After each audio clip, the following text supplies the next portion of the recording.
Yeni bir videodan herkese tekrardan selamun aleyküm. Yine bugün de gündemdeki gelişmeleri sizlere aktarmaya devam edeceğim. Kıymetli dostlar, bugün ilk olarak hep birlikte bir Sinop sokaklarına gidelim mi? Sinop sokaklarından çok sürpriz bir görüntü elimize ulaştı. Bizzat Sinop halkı tarafından çekilmişti.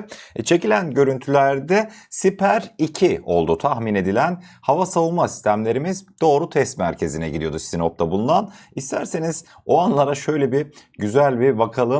Çünkü abimiz gerçekten de çok güzel bazı cümleler de kurmuştu. Hepimizi tebessüm ettiren. O anları bir izleyelim. Füzelerimiz gidiyor. Bakın. Recep Tayyip Erdoğan. Oo, kaç tane var ya? Dolu var ya. Anadolu, tam Anadolu. Oy. Ucu bucağı yok bunların. Harbi ucu bucağı yok. Balıklarımız rahatsız oluyor bunlardan ama yapacak bir şeyimiz yok. Bu mevzuda şunu beklemek istiyorum izninizle. Şimdi örnek veriyorum, bu balıklar rahatsız oluyor cümlesi kurulduğunda ne denilmişti? İşte Sinop halkı rahatsız oluyor. Sinop'taki balıkçılar rahatsız oluyor. Abi bu videoyu çeken kim? Yani Kahramanmaraşlı değil bu abi, büyük ihtimalle Sinop halkı, yani anladınız mı? Arkadaşlar en az 30 tane araba geçti. 30 tane araba. Şimdi 30 tane o kamyonetlerden bir tahmin yürütelim. Şimdi bu görmüş olduğunuz konvoyda büyük ihtimalle 2 tane Siper 2 bataryası var.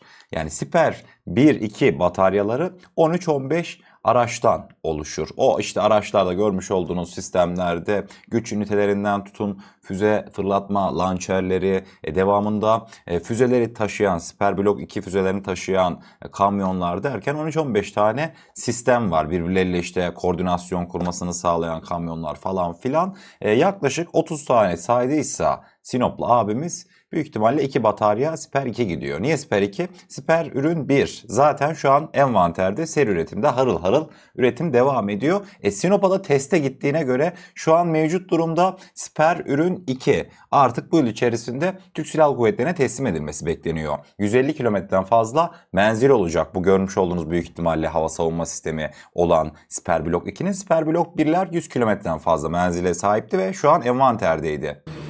Yani görmüş olduğunuz ürün büyük ihtimalle Siper ürün 2 benim tahminlerim. Bir de 3'müş. Abo.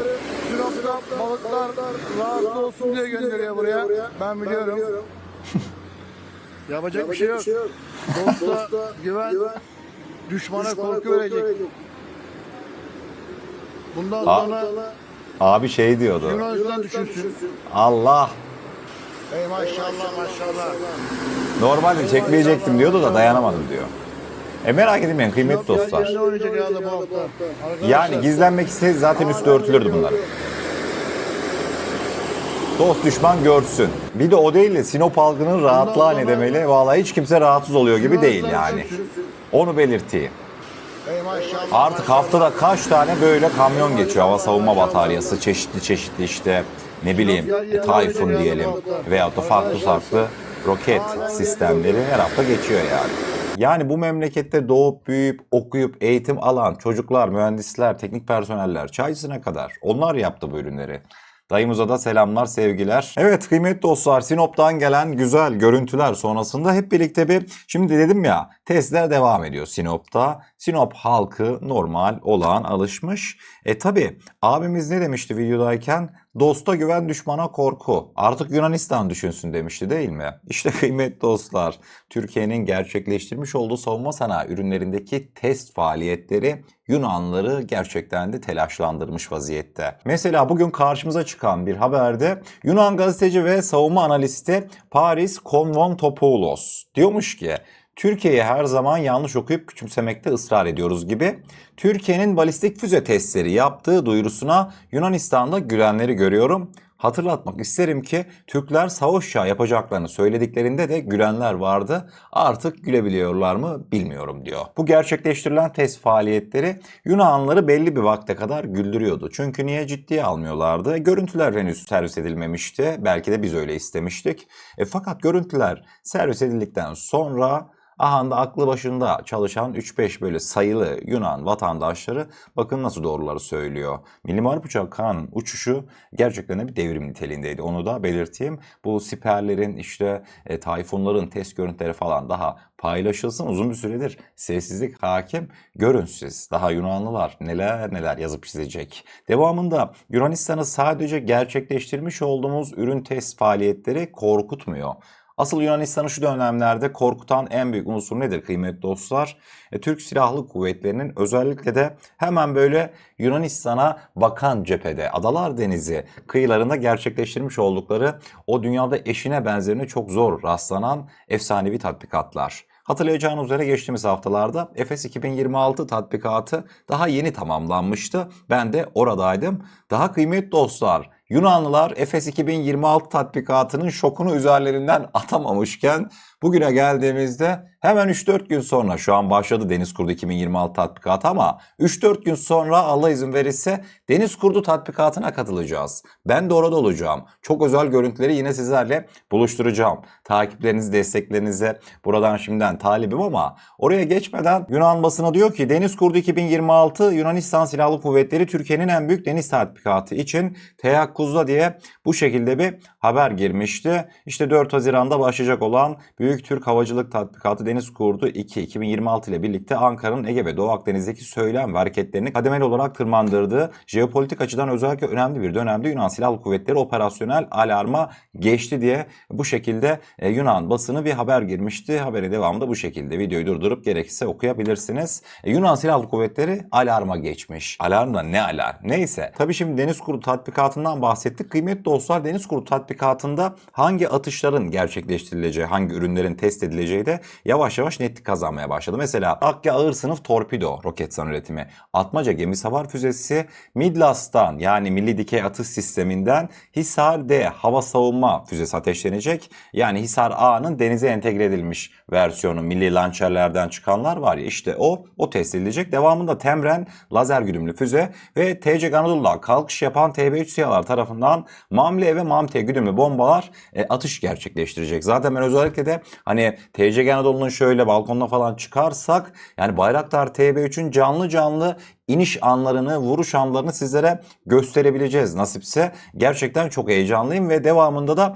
makine kimya endüstrisinin geliştirmiş olduğu Piranha kamikaze insansız deniz aracı vardı hatırlayacağınız üzere. Piranha Kida'nın kamikaze insansız deniz aracının da yine Deniz Kurdu tatbikatında aktif olarak kullanılacağı söyleniyor. O anları da yine sizlerle canlı canlı izleyeceğiz nasipse. Hemen devamında kıymetli dostlar hep birlikte bir İsrail basına gidelim mi?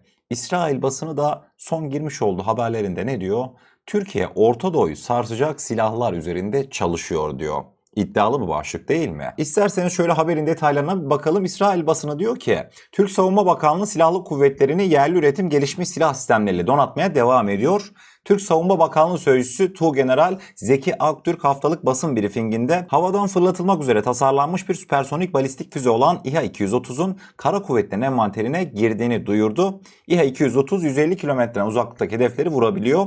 Bu füzeye sahip olmak Türk ordusunun düşman hatlarının çok ötesinde uzanan hassas saldırı kabiliyetine önemli ölçüde katkıda bulunacağı için teknolojik bir sıçrama anlamına geliyor diyordu. Haberin son kısmında da ayrıca tehdit giderek de genişliyor gibi görünüyor diyor İsrailliler.